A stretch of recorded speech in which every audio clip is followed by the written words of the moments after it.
లోని ఎలుగోయి ముంగి తాండకు సంబంధించినటువంటి వ్యవసాయ కూలీలతో ఈరోజు నిమ్స్ స్పెషల్ డిప్యూటీ కలెక్టర్ గారికి ఈరోజు వినతి పత్రం ఇవ్వడం అనేటువంటి జరిగింది. ఈరోజు నిమ్స్ పేరుతోటి రైతులకు పరిహారం ఇచ్చినటువంటి పేరుతోటి రైతులకు నష్టపరిహారం ఇచ్చినటువంటి పేరుతోటి భూముల్ని మొత్తం కూడా తీసుకోవడం కోసం ఈరోజు ప్రయత్నం చేస్తున్నటువంటి పరిస్థితి ఉంది. ఈరోజు ఆ ప్రయత్నాలు చేసే కంటే ముందే 2016లో వేసినటువంటి కూలీలు వేసినటువంటి కేసు ఆదేశాల ప్రకారంగా కూలీలందరికీ కూడా పునరావాసం కలిగించిన తర్వాతనే భూమిలోకి వెళ్ళాలి తప్ప అంతకంటే ముందు వెళ్ళొద్దు అని చెప్పేసేది హైకోర్టు యొక్క ఆదేశాలు ఉన్నాయి. అట్లాగే 2013 భూసేకరణ చట్టం ప్రకారంగా ఎవరైతే భూముల మీద ఆధారపడి జీవనోపాధి గడుపుతున్నటువంటి వాళ్ళు ఉన్నారో వాళ్ళందరికీ కూడా పునరావాసం కల్పించాలని చెప్పేసి ఈరోజు ఉన్నటువంటి పరిస్థితి ఉంది.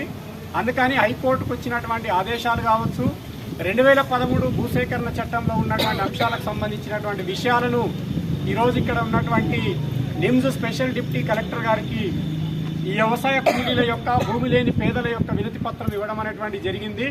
కాబట్టి ఈ యొక్క కాపీలను కలెక్టర్ గారికి పంపించి ఈ కూలీలందరికీ న్యాయం చేయాలని చెప్పేసి తెలంగాణ వ్యవసాయ కార్మిక సంఘం తరఫున ఈరోజు కోరుతా ఉన్నాం. ఆ రకంగా ప్రభుత్వం ఈరోజు కొత్త ప్రభుత్వం వచ్చింది, కాంగ్రెస్ ప్రభుత్వం వచ్చింది.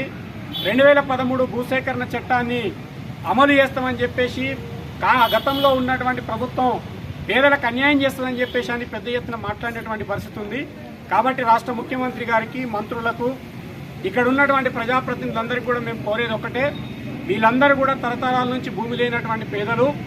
ఈ భూమి లేనటువంటి పేదలు ఉపాధి హామీ పని చేసుకుంటూ, కూలి పని చేసుకుంటూ, ఇతర గ్రామాల కూలికెళ్ళి బతుకుతున్నటువంటి ఈ ప్రజలను ఆదుకోవడానికి 2013 చట్టము, అట్లాగే హైకోర్టు 2016లో ఇచ్చినటువంటి ఆదేశాల ప్రకారంగా వీళ్ళకు న్యాయం చేయాలని చెప్పేసి తెలంగాణ వ్యవసాయ కార్మిక సంఘం తరఫున ఈ ప్రభుత్వాన్ని కోరుతా ఉన్నాం. వర్ధిల్లాలి కూలీల ఐక్యత, వర్ధిల్లాలి.